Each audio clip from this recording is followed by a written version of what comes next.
Here's a super fun and easy Bloons TD6 chimp strategy that you can use on so many maps, but today is going to be Cubism. We're going to start with our Quincy in just a good area that he can hit a lot of different spots. Now, I always choose Quincy because everybody starts off with him. You don't have to buy him, and he handles camo. He can even pop leads if he needs to later on. Now, this super cheap chimp strategy is going to be mainly based around our attack. So we're going to place him all the way to the far right because we are going to place another tower inside later on just because we can. And we're going to get faster shooting, even faster shooting, more tax, and even more tax. And let's even grab a tax sprayer. Now, our early round camos like 24 and even 33 can be handled by Quincy, but we don't really have a reliable lead popping because later on Quincy can pop lead, but it's not the best. So what we're going to do is we're going to place an alchemist, but only in range of our attack right here, and we're going to get him to larger potions and acidic mixture dip. I then want to grab Berserker Brew, Stronger Acid, and Perishing Potions to make our tax sprayer like way too strong for this early game, but it's going to be awesome. Now, as I said, our camo is really not the best, so what we're going to do is we're going to place a village. Now, if you can fit all of them in there, great, but get it into just the middle as you can, because eventually we're going to get that top path upgrade and everything will be gravy. But for now, let's just place them right here. We're going to grab Grow Blocker and Radar Scanner. Now we have a solid lead popper and camo popper right here in the form of attack. But as you can see, our alchemist ended up not being in range of him. So what we're gonna do is we're gonna grab our bigger radius, jungle drums, and our primary training to boost our attack even more. And now everybody's in the camo range and we are good for all types of bloons. Now we're cutting this one a little close before round 40, but we're totally fine. We're gonna grab our overdrive and then just literally shred through the mob. Watch this,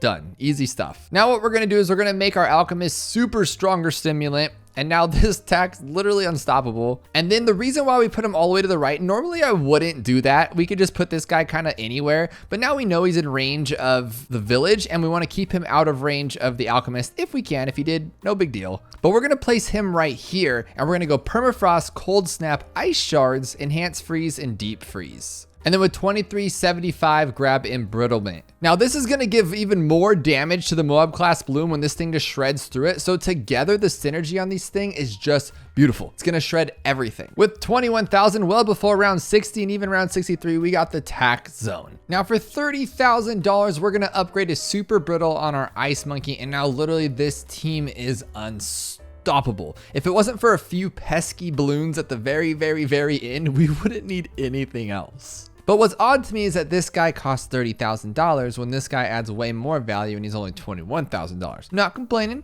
just wondering. Now on round 90, we want to make our decision on what tower we're going to be using next. Now, literally so many things would work here. You can go with a Moab domination. You can go with something cool like a preemptive strike since there's the water. My personal favorite for this kind of strategy right here is going to be this little glue gunner here. And the reason why is because pretty much what happens, the tack and ice together destroy every single Moab class, but some ceramics are just too much for us sometimes and they'll just get right past. So this guy is the ultimate cleanup and cleans up everything crazily. So we go with a 502. But again, you can use whatever you'd like to. One of my favorites is the Icicle Impale. You can use him as well, but the problem with him is that he has zero bad help. He's bad help with the bad. Now on round 98, one of the hardest rounds ever, we have $55,000 still. So you are more than welcome to spend it as you see fit. You can get a sticky bomb, you can get Moab sniper maims, get whatever you want. But as you can see here, this is more than enough to wreck all of it. Look at these DDTs, gone. Fortified, doesn't matter. But the best is to watch the bad go down in just 3 turns on this little triangle and the game is over and you win. Now feel free to try this strategy out on many other maps because it will shred through a lot. And if you haven't yet, check out this chimp strategy here for Bloons TD6. It may just help you get your next black border.